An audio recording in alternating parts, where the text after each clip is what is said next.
भारत की इस गौरवशाली धरती को मानवता के सूत्र में पिरोने वाले हमारे रहबरों को मैं नमन करता हूं और महाकारुणिक भगवान बुद्ध के धम्म को आज तक जिंदा रखने वाले मैं बुद्ध संघ को, धम्म संघ को नमन करता हूं और हमारी पीढ़ी को आज तक अगली पीढ़ी में बदलने वाली हमारी मातृशक्ति को मैं नमन करता हूं। साथियों, आज का ये कार्यक्रम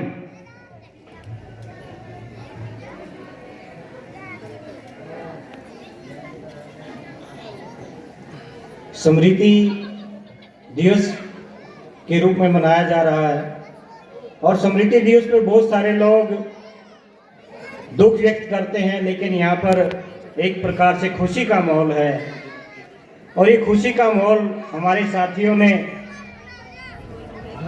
आप लोगों के लिए इसलिए बनाया कि आप लोगों को कुछ संदेश दे पाए। साथियों, हमारे मुख्य अतिथि ने आपको बहुत गंभीरता से बिंदुवार सभी विषय बताए कि कैसे भारत का संविधान लागू होने के बाद बहुत सारा समय चला गया और हमारे लोगों को पता ही नहीं चला कि हमें अधिकार कैसे मिलेंगे और बहुत सारे लोग पढ़े भी नहीं। और ऐसे ही कई पीढ़ियां हमारी चली गई और जैसे लोगों ने पढ़ना शुरू किया, आगे बढ़ना शुरू किया, तभी हमारे दुश्मन भी सक्रिय हो गए। साथियों, जैसे जैसे हम आगे बढ़े वैसे वैसे हमारे दुश्मन भी सक्रिय हो गए। अभी हम गौरवशाली भूमि की बात कर रहे थे। साथियों, आप सभी इस देश की गौरवशाली भूमि है जो भारत, और पुराने समय में उसको मानते थे इंडस वैली सिविलाइजेशन, सिंधु घाटी की सभ्यता, गौरवशाली सभ्यता। कैसे गौरवशाली सभ्यता? क्योंकि वो ऐसी विशाल सभ्यता थी जिसमें लोगों के घरों के अंदर ताले नहीं लगते थे। क्या नहीं लगते थे? ताले नहीं लगते थे।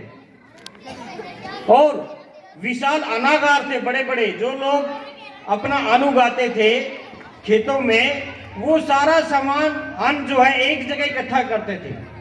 जिसको 1 किलो की जरूरत है 1 किलो लेके जाता था, जिसको 2 किलो की जरूरत है 2 किलो लेके जाता था। ऐसी गौरवशाली सभ्यता के हम वारिस हैं। ताले नहीं लगते थे और लोग अपने घरों में संचय नहीं करते थे पैसे का या बहुत सारी वस्तुओं का, यानी ऐसा स्वतंत्र हमारा देश था। फिर क्या हुआ? यहाँ पर कुछ लोगों ने, विदेशी आर्य ब्राह्मणों ने आक्रमण किया और उस गौरवशाली सभ्यता को तहस नहस किया। ऐसा नहीं वो एक दिन में ही तहस नहस हो गए, हजारों साल लगे उसको। लेकिन समय समय पर हमारे संतों महापुरुषों ने, हमारे लोगों ने आंदोलन किए, उनका डटकर मुकाबला किया और आज भी हम वही कर रहे हैं। ये दो सभ्यताओं के बीच की लड़ाई है। कैसे लड़ाई है? एक वो लोग जो मानव को मानव नहीं समझते और एक वो लोग जो मानव को मानव समझते हैं। ऐसे लोगों के बीच की लड़ाई है और उसी लड़ाई को लड़ते हुए हमारे दुश्मन ने भी लगातार अपनी लड़ाई जारी रखी और आज भी वो लड़ाई जारी है। आज लड़ाई जारी है। आज संविधान और मनुस्मृति की लड़ाई देश में चल रही है। मनुस्मृति कहती है नहीं, लोग जाति जाति में बटेंगे, और संविधान कहता है नहीं, लोग समता, स्वतंत्रता, बंधुता और न्याय के बंधन में बंधेंगे।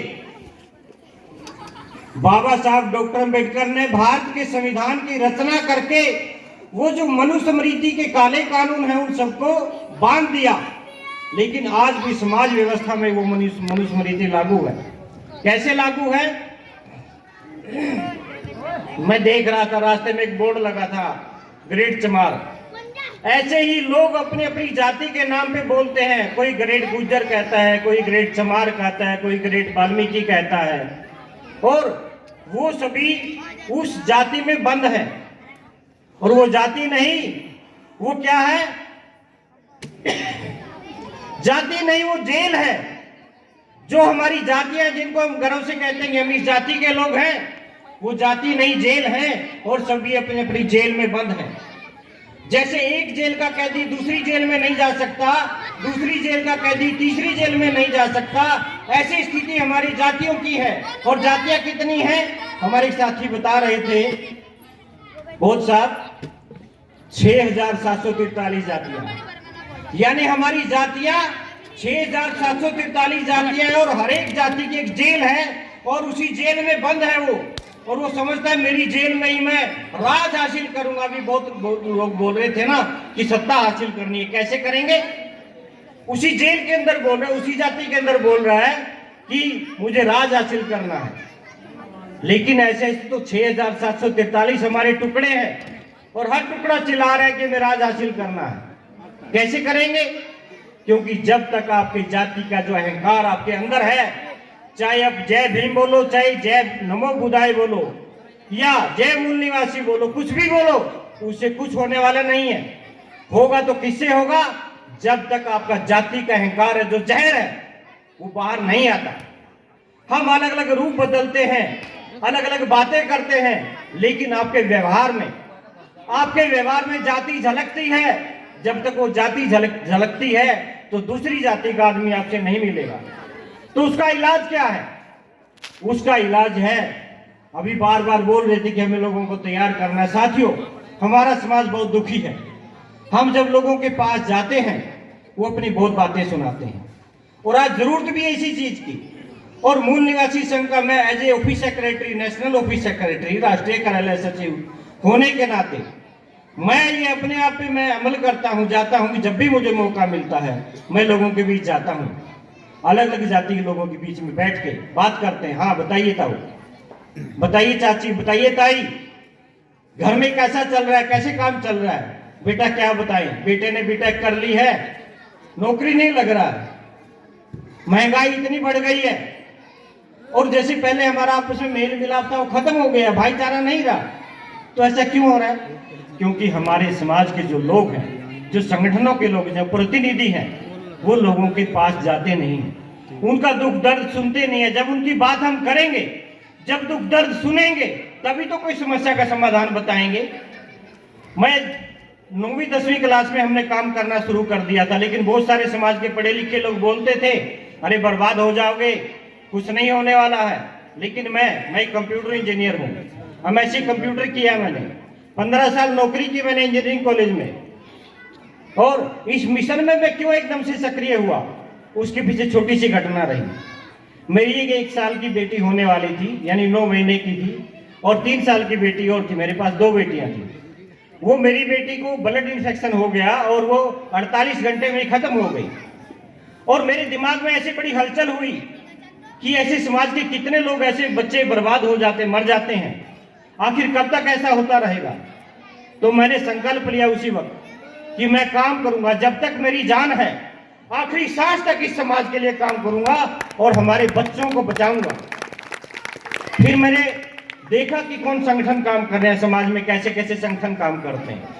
तो मैंने बामसेफ नाम का संगठन देखा, ढूंढा, जिसके अंदर डेमोक्रेसी है, जिसके अंदर एक व्यक्ति की नहीं चलती।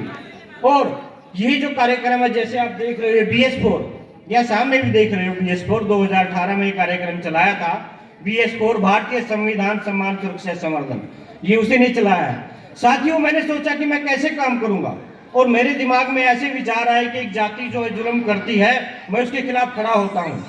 गाँव मैंने युवाओं को तैयार किया, नौजवानों को, कि ये जाति हमारे पे जुल्म करती है, इसके खिलाफ खड़ा होना है। लेकिन जैसे मैं बामसेफ के लोगों से मिला कि ऐसे किस किस जाति से लड़ोगे आप, इतनी जाति आपकी दुश्मन है, तुम तो निचले पायदान पे बैठे हो, आपसे ऊपर जितनी जातियां सारी नफरत करती हैं, उसका क्या समाधान आपके पास? तो बामसेफ संगठन ने हमें बताया कि फूले अंबेडकर विचारधारा, फूले साहब की विचारधारा क्या थी।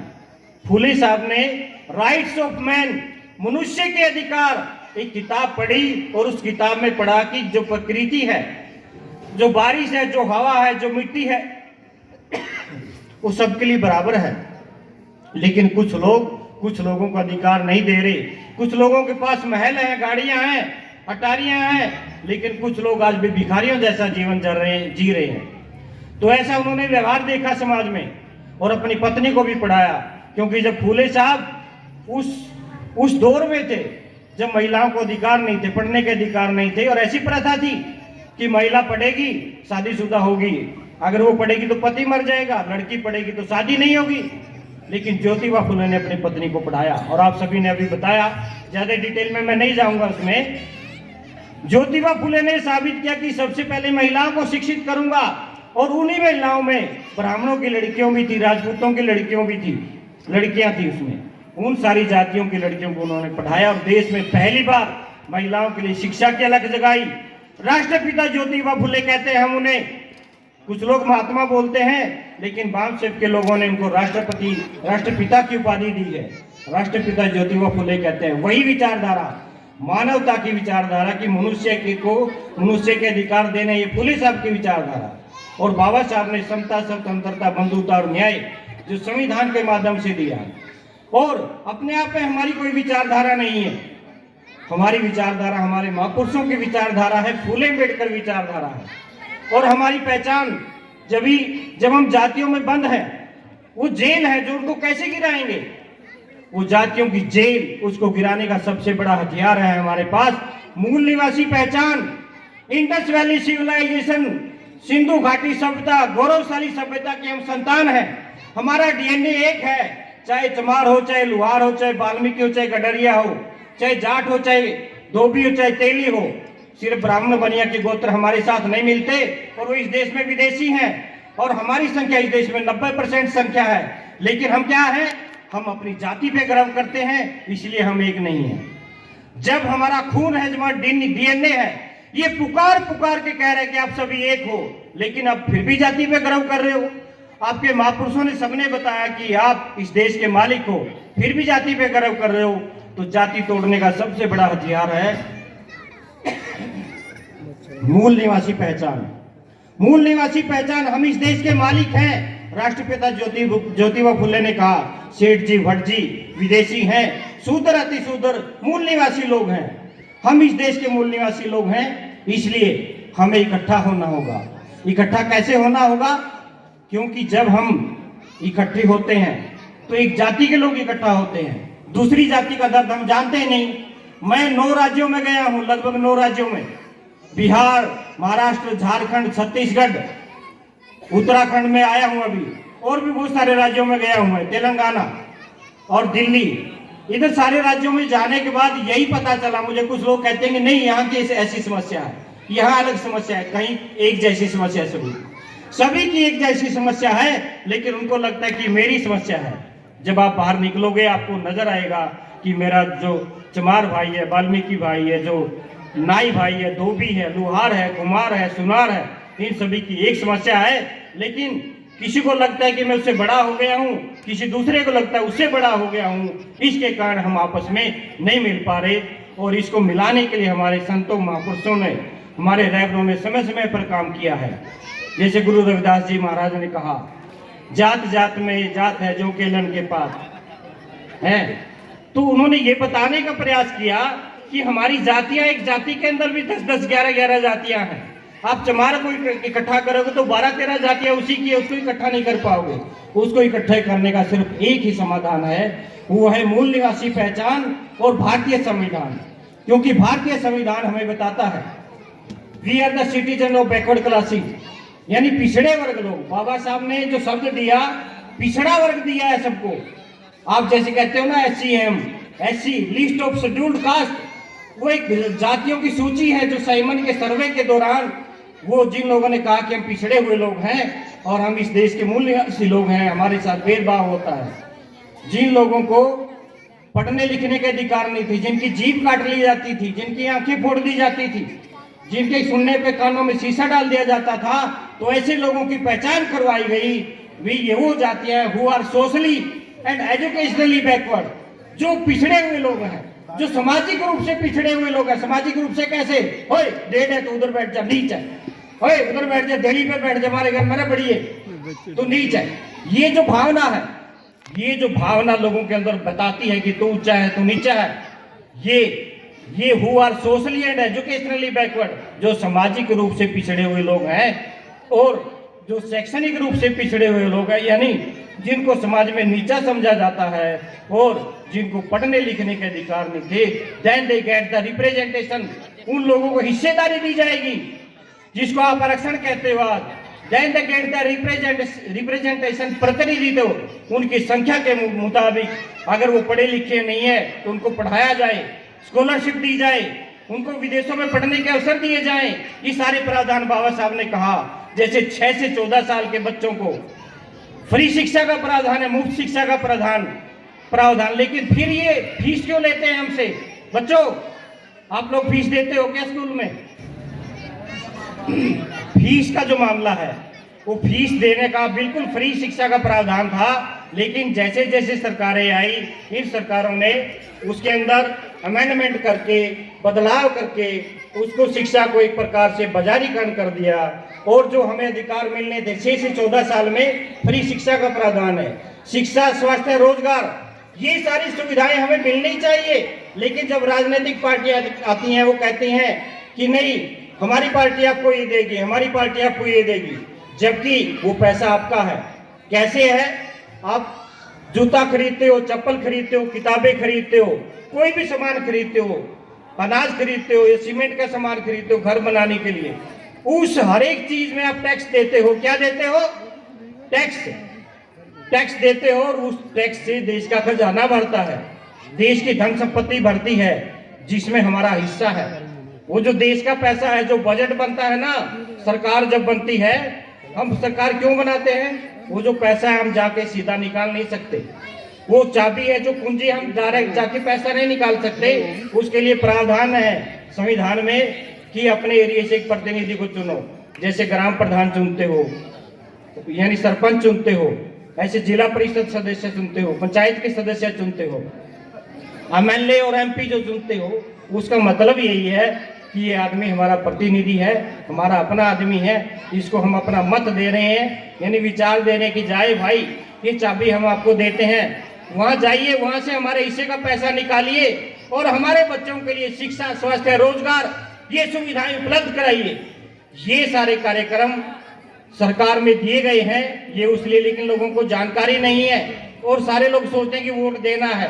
वोट देने का मतलब सिर्फ राजनीतिक पार्टियों को जिताना हारना नहीं होता, लोगों को जागरूक करना भी है। अभी People's Party of India Democratic समाज में काम कर रही है, वो उसका सिर्फ ये मुद्दा है, उसके कैंडिडेट कहीं नहीं जीते अभी तक, लेकिन उन्होंने जागरूकता का कार्यक्रम चलाया। अभी ललित भाई 2 बार यहाँ सांसद का चुनाव लड़ चुके हैं। वो क्यों लड़ रहे हैं? वो बता रहे हैं लोगों को कि ये अधिकार आपके संविधान के अंदर हैं। लोगों को जागरूक करना सबसे महत्वपूर्ण होता है और गठबंधन करके हार जीत का जो मामला वो अलग है। लोगों को जागरूक अगर करेंगे, अभी बाबा साहब ने कहा कि गुलाम को गुलामी का एहसास करा दो, गुलाम को गुलामी का एहसास करा दो, वो अपनी बेड़ियां खुद तोड़ देगा। और ललित भाई क्यों चिल्ला रहे हैं आज? क्योंकि उनकी अपनी गुलामी का एहसास उनको हो गया है। उनको लग रहा है कि लोग जागरूक नहीं हो रहे हैं, इसलिए उनको दर्द आता है, दुख देखते हैं। वो समाज में हो रही घटनाएं जब उत्पीड़न होते हैं तो जो जागरूक लोग होते हैं उनको दर्द होता है, दुख होता है। ऐसे ही मैंने नौकरी छोड़ दी 2017 में। मैं इंजीनियर था, नौकरी कर रहा था, 15 साल नौकरी की। क्यों नौकरी छोड़ी? कि वो जो मैं टाइम उधर दे रहा हूँ इधर मैं समाज को दूंगा, और हमारे समाज के पास पैसे की कमी नहीं है। हमारे लोग हमेशा से ईमानदार रहे हैं, हमारे नेता ईमानदार नहीं रहे, इसलिए लोगों को विश्वास नहीं है हमारे नेताओं पे, राजनीतिक पार्टियों पे, इसलिए लोगों का जो मनोबल टूट जाता है। लेकिन लोग हमारे कभी नालायक नहीं रहे, हमारे लोग लायक हैं, लेकिन उनके अंदर जागरूकता के जो कार्यक्रम है वो लगातार करने पड़ेंगे। जैसे आज का ये कार्यक्रम किया, ये जागरूकता के कार्यक्रम निरंतर करने पड़ेंगे, जिससे आने वाली नस्लें पैदा होंगी। और हम इस देश के मूल निवासी थे, मूल निवासी हैं और मूल निवासी रहेंगे। और जिन लोगों ने हमें जातियों में बांटा है उनको हम एहसास करा देना चाहते हैं। क्योंकि जैसे आप 50,000 का कार्यक्रम करते हो, वो 50 लाख रुपए लगाना पड़ता है उनको इस विचारधारा को काउंटर करने के लिए। लेकिन हम आगे बढ़ रहे हैं, क्योंकि पहले बहुजन विचारधारा हमारी फैली, आज देश में मूल निवासी विचारधारा फैल रही है। और ईवीएम का हम इंतजाम करेंगे। मूल निवासी संघ पूरे देश में जागरूकता अभियान चलाएगा। मूल निवासी संघ के माध्यम से ईवीएम का हम इंतजाम करेंगे और अपनी पार्टियों के लिए रास्ता खोलेंगे। और उसमें आप सभी का सहयोग हमें चाहिए। पूरे देश में ऐसा कार्यक्रम करेंगे हम, वो ईवीएम का ये देश भी छोड़ के जाना पड़ सकता है उनको। हम उनको बता देना चाहते हैं कि आप संविधान के मुताबिक इस देश में रहिए और हमारे अधिकारों के साथ छेड़छाड़ मत कीजिए। कहीं ऐसा ना हो कि आप यहाँ भीख मांगने के माध्यम से आए थे, भिखारी बन के आए थे और फिर जाके आपको भीख मांगना पड़े। हम इस देश के मालिक थे, मालिक है और मालिक रहेंगे। तो साथियों, आप सभी का बहुत बहुत धन्यवाद। आप लोग लगभग 7 बजे से बैठे हैं और 6 घंटे हो गए हैं। 3 घंटे का हमने सुना था कि 3 घंटे का कार्यक्रम है। तो मेरी माताओं बहनों को और तर्कशील सोसाइटी के जो सभी साथियों का मैं धन्यवाद करता हूं, हमारे साउंड वाले साथी और सभी साथियों का, जो बच्चे हैं विशेषकर उनका, क्योंकि इन बच्चों को देखो कुछ नहीं पता, खाली दिमाग है अभी। यही बच्चे अगर आप इनको गाइड नहीं करेंगे, मिस गाइड करेंगे, तो ये मिस गाइड मिसाइल जो होती है, जो मिसाइल जो बनाते हैं वैज्ञानिक, जो मिसाइल होती है लाखों लोगों को तबाह कर देती है एक मिसाइल। और बच्चा एक मिसाइल की तरह होता है, अगर उसका दिमाग आप सही बनाएंगे, सही दिशा में चलाएंगे, तो आपके समाज के लिए वो सही साबित होगा, आपके लिए रास्ते खोलेगा आपके विकास के। नहीं तो वो खुद को भी बर्बाद करेगा और समाज को भी बर्बाद करेगा। तो ऐसा ना हो साथियों। इन्हीं शब्दों के साथ मैं ये कहना चाहता हूँ कि BS4 अभियान हमने पूरे देश में चलाया है। भारतीय संविधान सम्मान सुरक्षा संवर्धन, नागपुर में हमने पिछले साल परेड किया था ऐसे ड्रेस में। पूरे देश के लोग, कई हजार लोग आए थे। और इस बार अभी 12-13 अक्टूबर को हमने वही परेड की। तो ऐसी परेड करके हमने नागपुर में जहाँ RSS का गढ़ है उसको वहां बता दिया है कि आप सचेत हो जाओ। आज हमारी संख्या अगर 1-2 हजार है तो ये संख्या आने वाले टाइम में बढ़ने वाली है और लाखों लोग आएंगे। आपको ये देश भी छोड़ना पड़ सकता है, इसलिए सावधान हो जाओ। हमारे लोगों के अधिकार दो और हमारे लोगों का अधिकार पाने के लिए हम सभी को जागरूक होना पड़ेगा। तो साथियों, आप सभी का बहुत बहुत धन्यवाद। मैं हरियाणा की राखी गढ़ी से आया हूँ, वही राखी गढ़ी जहाँ पर हमारे पूर्वजों के जो अवशेष है वो वहाँ दबे पड़े हैं और हम वहाँ बार बार जाते रहते हैं और प्रेरणा लेते हैं कि हम अपने पूर्वजों का जो शासन है, जो राज है, फिर से स्थापित करेंगे। ज्यादा टाइम हम नहीं लेने वाले, वो टाइम बर्बाद करने वाले नहीं है। चंद टाइम लेंगे और इस देश में आप लोगों का राज होगा। साथियों, सभी को जय भीम, जय मूल निवासी, जय भारत, जय संविधान।